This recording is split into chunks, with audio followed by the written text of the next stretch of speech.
Education issues, at least as they're portrayed to the public, they reach the public through media accounts and political speeches, often present an image of sharply polarized and personalized political battles with opposing sides seemingly on different planets and with little or no room for civil discussion, much less common ground. And this is frustrating, I think, to groups like Teaching Matters and to a lot of the American public who can't really understand why policy leaders fail to create a space in which we can carry out more thoughtful deliberation around goals that most Americans share. So my question is, do you share this view and this frustration? I'm going to put this question to John, or does your frontline experience, give you a different take on all of this? Yeah, I certainly share the frustration with the polarization of the debate in education. I'm pleased that organizations like Teaching Matters try to create a forum for constructive dialogue. And, I certainly see Randi as a leader in trying to advance a third way to get past some of the old debates. And I certainly congratulate Randi on the award today. I think for Randi, for me, there's a lot of common ground. We both believe very strongly in the Common Core standards and the potential the standards have to not only help produce greater college and career readiness, but really to help strengthen our society, our economy, our democracy. We agree on the importance of teacher quality, both at the preparation stage and in terms of evaluation and professional development and creating a climate in schools where teachers are getting continuous feedback on performance. We've served on 2 commissions together at the state level and federal level where we found lots of common ground on the importance of early childhood education, the importance of community schools initiatives and wraparound services in schools. So there is certainly a lot of common ground, and I think we both love being in classrooms where students are reading challenging texts and writing thoughtfully with evidence and solving complex math problems. So at base, there is, I think, a lot of common ground to build on, and the disagreements often are on tactics, and that's a place where we have to kind of argue it out and figure out the right thing and move forward together. Great, right. Randi, so you're being honored today for the role you've played in advancing teacher quality and making that part of your own platform. But critics often portray teacher unions as defending even mediocre teachers and resisting new ideas. You've advocated for more, as we've heard, more rigorous entry requirements. You're a strong supporter of Common Core. You're part of the New York State Education Reform Commission that John just referenced that recommended raising the bar of entry for teachers. Can you talk to the importance of these as areas of potential common ground and where the divergence seems to emerge? So, first off, thank you for doing this. And I do think something I learned a few years ago from actually listening to friends of mine who said to me something I should have actually learned when I taught, which is, and I love that Lynette said this, I often talk about you got to walk your walk, not talk your talk, which my kids at Clara Barton used to say to me all the time when they trusted me, Clara Barton High School in Brooklyn. That it's not what's said, it's what's heard. And that's part of the reason why the polarized debates are so totally counterproductive. Because I know people are very anxious about their lives these days. And I would actually say that a lot of the angst comes from the huge income inequality that we see, the lack of affordability, not only in New York City, but lots of other places. That's for a different debate. But one has to actually understand that underlies a lot of it, and that then also underlies a lot of the union bashing that's there. Because it actually doesn't much matter what I say. It is that politically, it's easier to have a straw man in this debate to say we hate the union, just like Reagan said we hate the welfare moms, actually, rather than dealing with all of the pretty complex issues we deal with in education, particularly given the lack of investment. I'll just throw out one stat. In yesterday's jobs report, which was, kind of like slowly going up, unemployment went down to 7.2%. We kind of pulled out of the numbers, what is the net delta difference in terms of education jobs between now and when the recession first started? And just to give a context, when the recession first started, there were about 3.3 million teachers in the United States of America. That's down 400,000 teachers, for 400,000 people. And that gives you a sense of what has been pulled out of the investment in K-12 or pre-K-12. And so when the issue of austerity and choices and investment comes up, there's always a diversionary conversation. And the diversionary conversation these days, given that the labor movement we used to represent 1 out of 3 people, nobody even teaches about the labor movement anymore. So if you don't have a dad or a mom that was in the labor movement, or your husband is in Victor Gottbaum, how do you know about it? If you're not, Liz Roatin and didn't live the years of where the unions helped save New York City, where do you get your information about labor when we're only like 1 out of 10 people? So you get it from the TV. So then there's an awful story about a pedophile who ought not be in a classroom, should be out of a classroom, should probably be tarred and feathered. But where do you get your information other than that? So that's why it's almost like it's a question like, when did you last beat your wife? So what I've tried to do, which by the way, I don't have a wife, but which I try to do is just say, let's figure out what it is that we need to do to reclaim the promise of public education. And there's a bunch of things we need to do, and I think there is a bunch of common ground with John, but the one place where I would diverge is this. The one place I think you want me to talk about is just know that when I say in an audience like this, we are about quality and equity as much as we're about fairness right now, I say the same thing to my members. So for example, this summer in front of 3,000 of them, in a speech I did to our Teach conference, I defended tenure and said we need to have fairness in classrooms. People need to be treated fairly. They need to be able to take risks. But tenure can't be a cloak of incompetence, nor can it be an excuse for managers not to manage. And that when we have teachers who, after we have helped them, cannot do their job, they should not be in classrooms. And that audience of 3,000 people, I said it that directly, just like I'm saying it to you, that audience of 3,000 people clapped. That's who our union is now. Now, I think we made a mistake a long time ago, where we fixated on fairness more than we fixated on quality and equity, but we have changed and evolved just like the world has changed and evolved. So the one place I think we really diverge is not on the concepts, but 99% of how you get anything done in education is through implementation. And I think what's happened is that the implementation of the Common Core has been really rocky in New York State for a bunch of different reasons. We can get through it.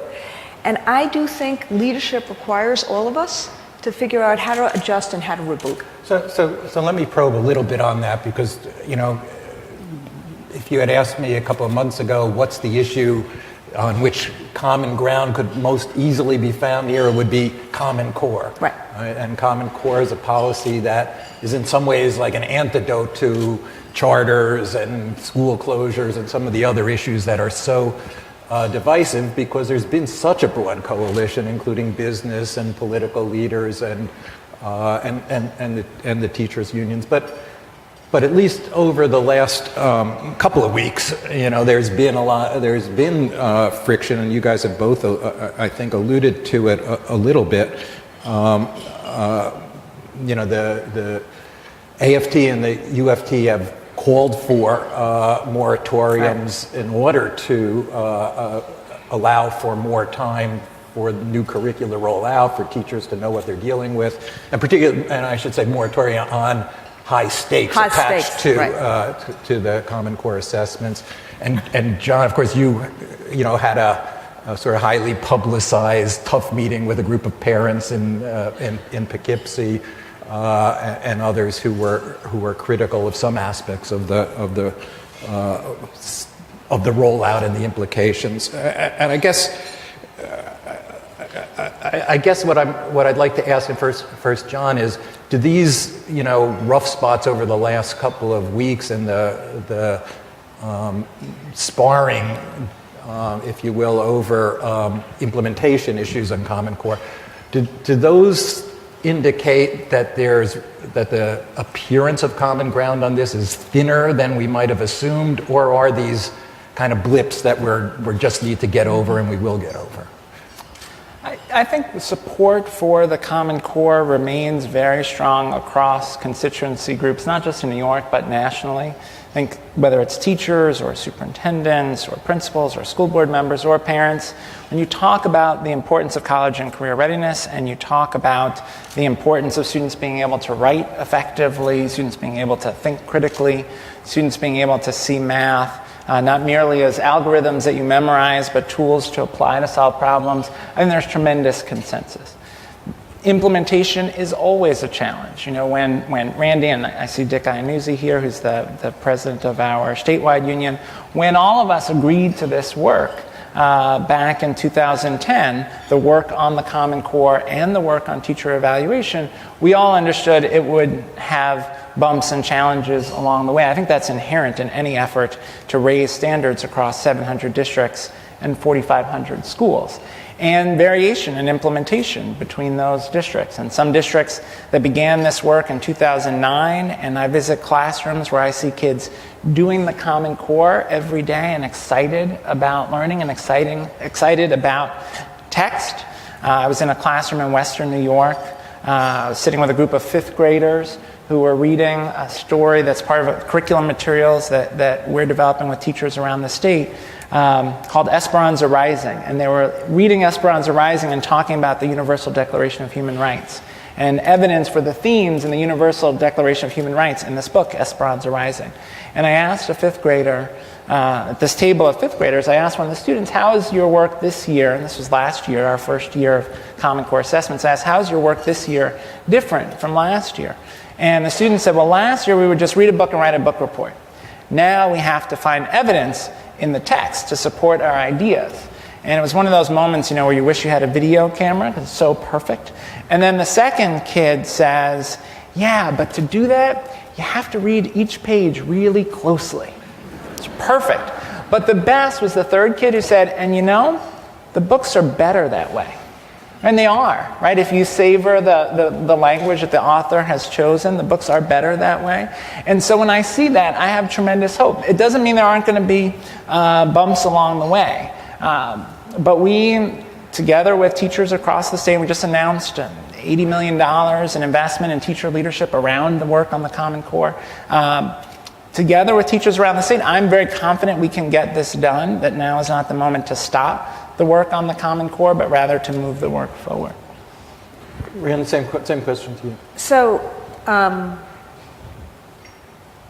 there is nothing that I would ever disagree with about the way John just conceived his, not conceived his answer, that's the wrong word, the way in which John asserted his answer.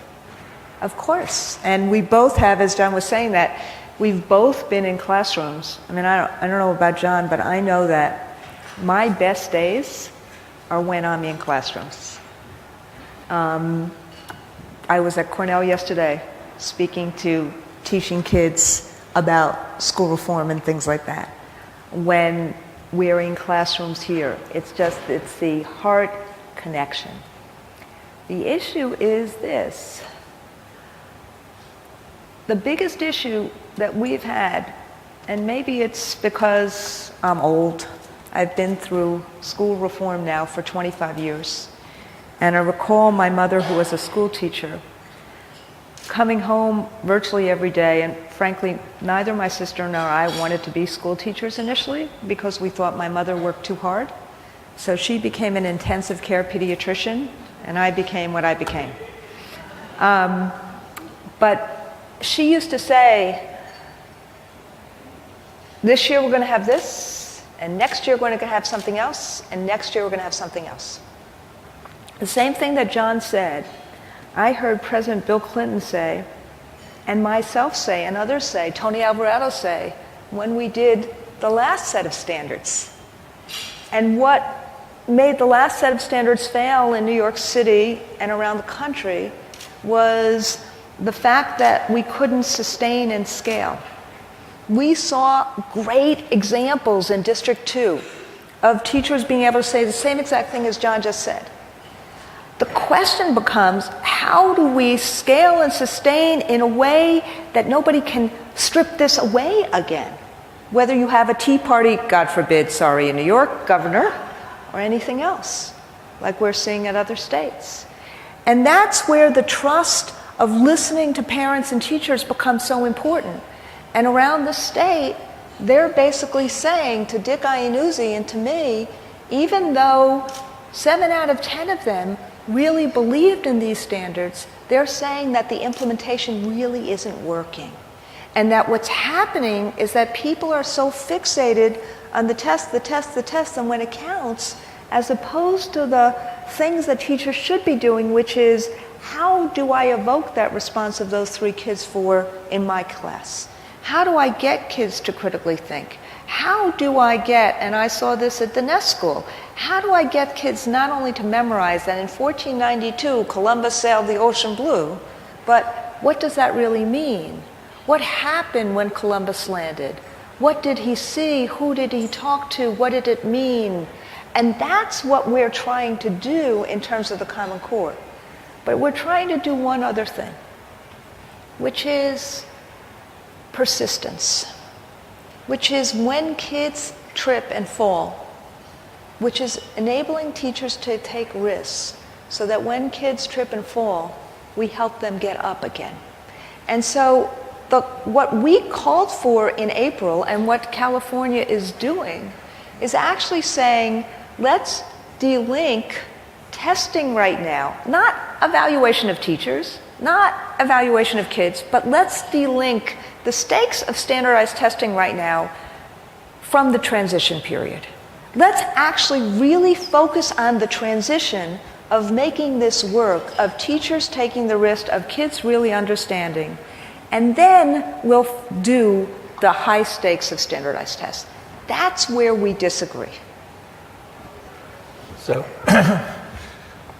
it may be hard for some folks. I mean, when the common ground seems so clear and you speak to it all so reasonably, folks may then wonder, well, why is it that then they go home and tomorrow they're going to read headlines differently? So I guess, and we have questions from the audience I want to get to, but if you could reflect a little on just why is it that in the public arena the debate does get pulled back to this? And is this just a question of the fact that the issues you agree on and the issues you agree that are important, things like professional development and teachers working collaboratively, that those things are boring, or is it that the public doesn't understand the importance of these things?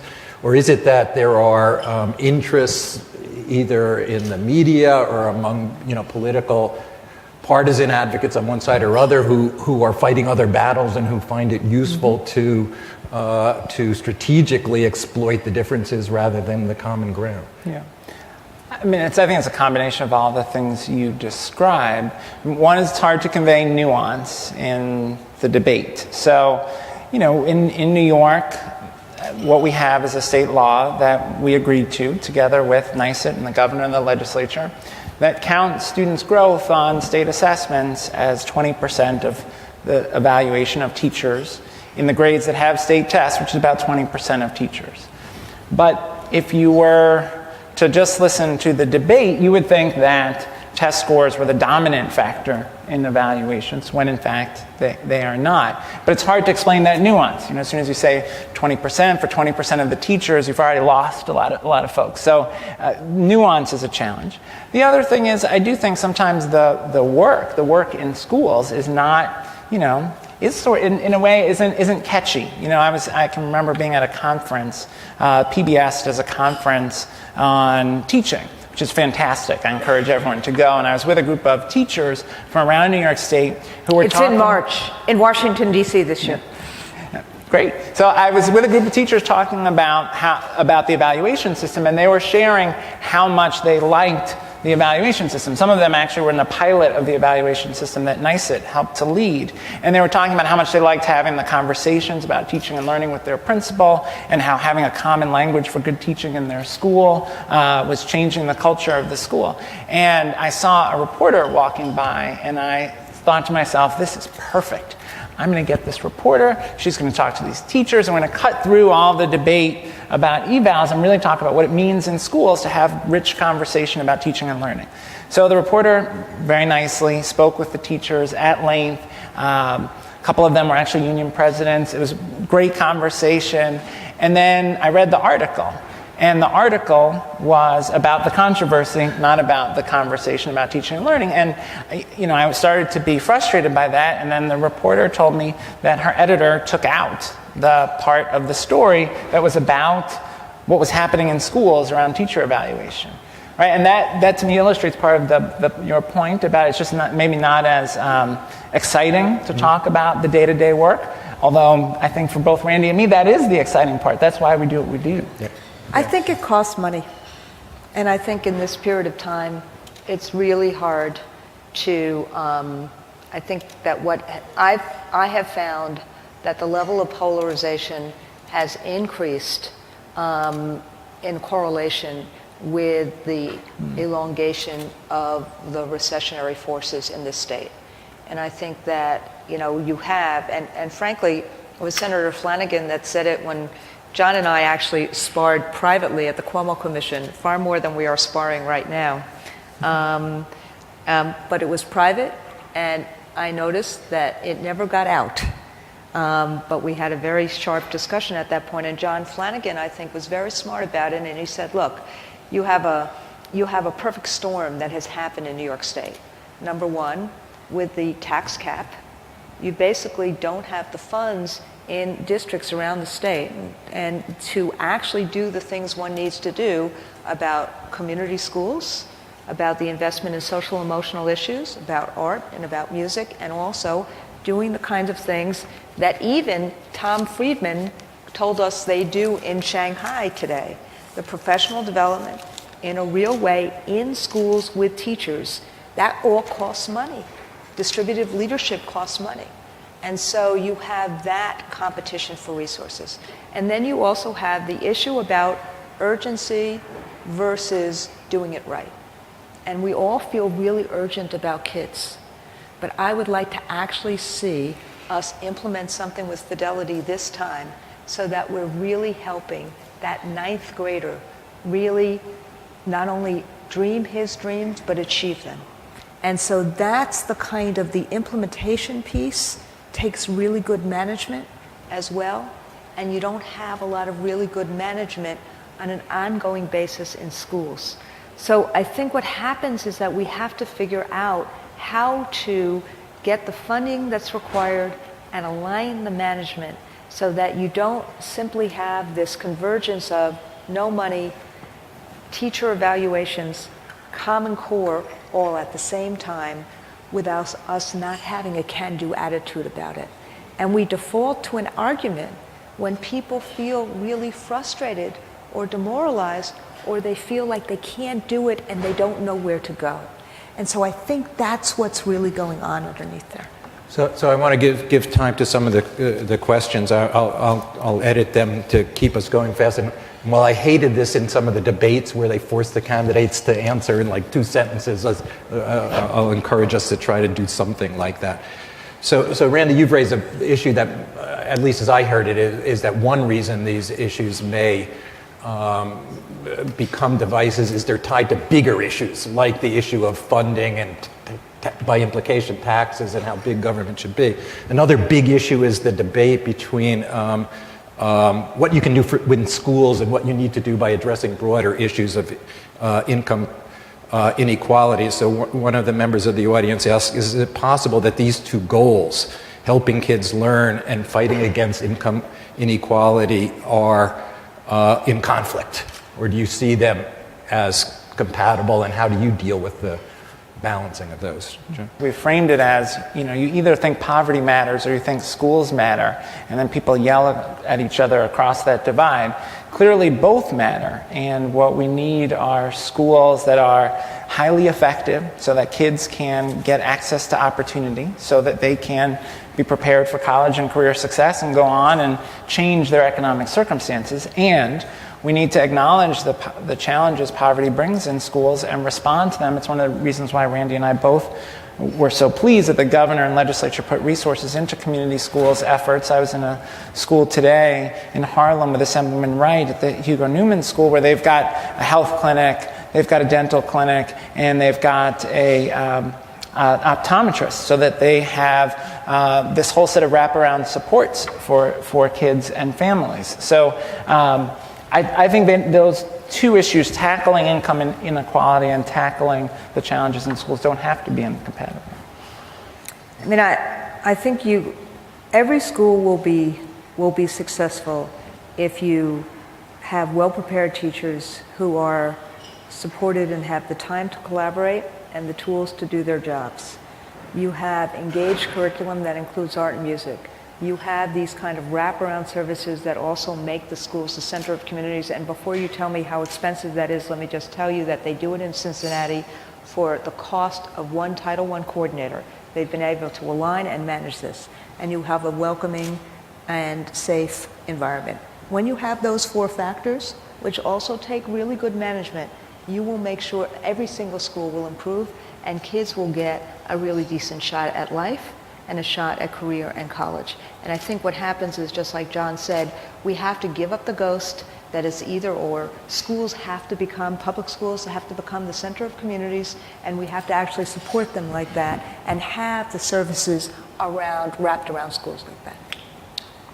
Do either of you have any American models or templates to cite where the work of improving a system has been especially effective, and what lessons do you think are relevant and should be drawn on? Mm-hmm.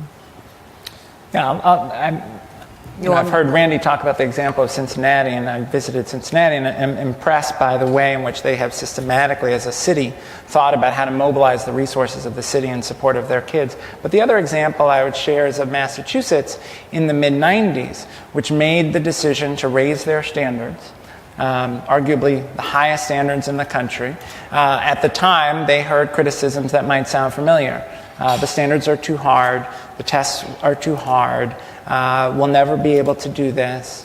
And what Massachusetts did was they remained resolute, and, consistent with what Randy said, they invested. They invested in professional development, they invested in supporting schools, in making the transition to higher standards. They raised the bar around teacher prep very dramatically, also with lots of pushback. And what you saw in Massachusetts over a series of years was great movement in their statewide results. Now, that doesn't mean there aren't places in Massachusetts that are still struggling. For sure there are. But as a state, they moved their performance on the NAEP, the sort of gold standard of assessment across states, very significantly. And they also are a state that is now very competitive with international competitors because of that standards raising effort. And between Massachusetts, the three states that do the best in the nation in terms of national rankings, Massachusetts, Maryland, and Minnesota, are also three of the most densely unionized states. Because what happens is when teachers feel like they have a real voice, that they can actually express themselves and actually try to find the modifications that have to happen. Because again, it's all in the implementation. What happened in Massachusetts is that there was a lot of yin and yang, and a lot of adjustments and rebooting, like Obama has to do right now because of the websites not working as well as they should.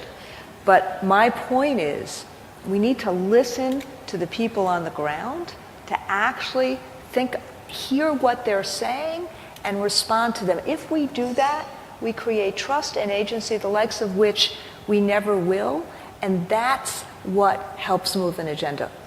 That's what we did in the Chancellor's District in New York City when Chancellor Crew was here. I saw Dr. Johnson and back, and where the union, the teachers, parents, the administrators at that point it was 110 Livingston Street, we did 5 or 6 different things, turned around a whole bunch of schools, we created an incubator district, but everybody owned it.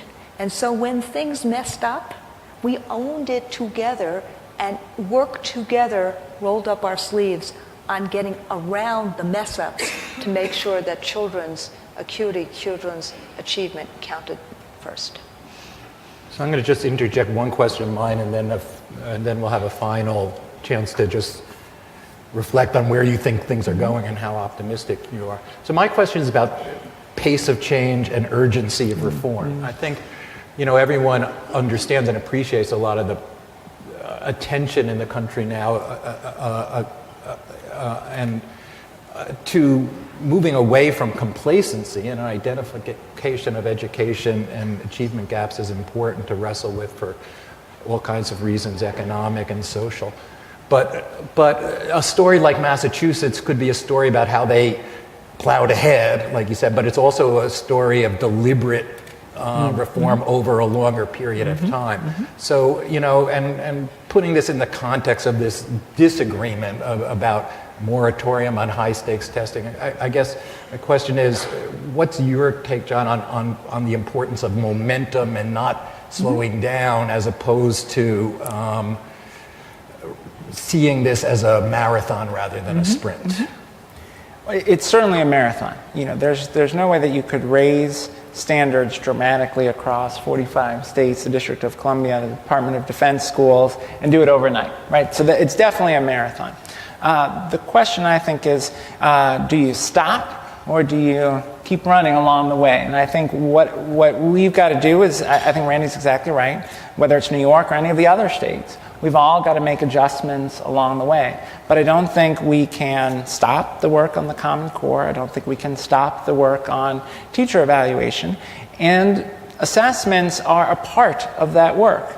I don't think assessment should be the basis for alone should be the basis for a decision about students or a decision about educator effectiveness. But I do think students' performance and their growth on those tests is a factor worth considering, both when looking at student performance and looking at educator performance. And we can make adjustments to that work as we go along, and we see districts around the state doing that, making adjustments to how they approached teacher evaluation last year and how they're approaching it this year together with their bargaining units.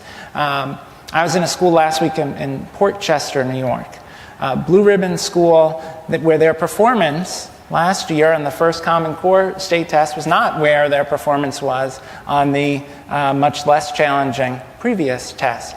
And their mindset about it was, so we got our teachers together and we spent time in the summer, and we're spending time every week going through our curriculum materials. We're using a lot of the curriculum materials that teachers and educators across the state have adopted, that New York State has put together. Things like the core knowledge materials that have long been a priority for the AFT to help students become better readers in the early grades. They're using those materials, and they are shoulder to the wheel trying to make instruction better for kids every day and making adjustments, but moving forward. So no one is this is a really important point. No one's talking about stopping, and no one is talking about stopping teacher evaluations, and no one's talking about stopping assessing states and assessing kids. The issue is that the testing right now is not ready for prime time. We're supposed to be a park assessment. We're not a park assessment. We're supposed to do new testing for high school students. High school teachers have never even seen those tests. As a high school teacher, I used to see the regents all the time. I used to analyze it all the time. I used to do and focus on it all the time in terms of teaching my kids. We haven't seen them. We don't know what they look like. We don't know what they ask for. So the issue becomes, it's not about stopping. It is really about, do we have some other proxies and measures in terms of the transition? And if California can figure that out, Florida is about to figure that out, other states are starting to figure that out. Rhode Island took a moratorium, other places took a moratorium. They call it different things. It's really about making sure we get this right, and that when we are marathon runners, and the teachers are marathon runners, they don't actually try to run the marathon the first 26 miles the first time they ever run. They actually do the practice and the preparation and do that kind of stuff first. So the real issue becomes, how do we actually get this right before it so counts that the counting has become predominant over getting it right? Thank you, everybody. So just a final question. We've moved from boxing metaphors to track and field, and maybe that's a sign of progress. But my question is... But we haven't talked about the Giants yet. Let me just ask a real simple question, which is, looking forward, are you optimistic? Where do you see things going? I'm very optimistic because of what I see in schools, right? I see teachers working hard with their students to tackle more challenging standards.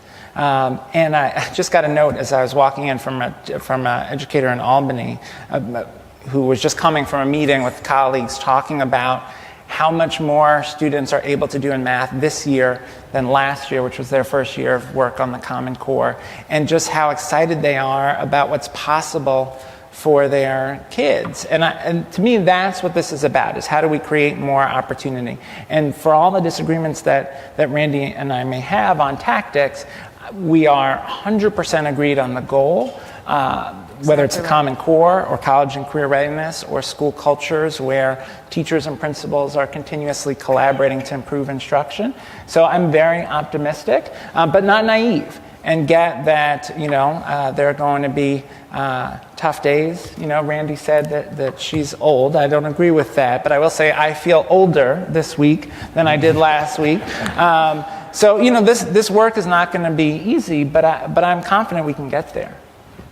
Look, you cannot be a school teacher and not be optimistic about wanting to help your children and the children of America succeed. None of us can be in this role unless we are optimistic. But the issue becomes, and this is why a conversation like this is so important, is how do you create a civic responsibility around all of God's children? And that's what this is about, because it is about helping kids prepare for career and college, but it's about also helping kids stay in college. It's about making sure kids have art and music. It's about making sure that kids feel a sense of their life is ahead of them, and that they have a confidence coming out of high school that they can seize the day.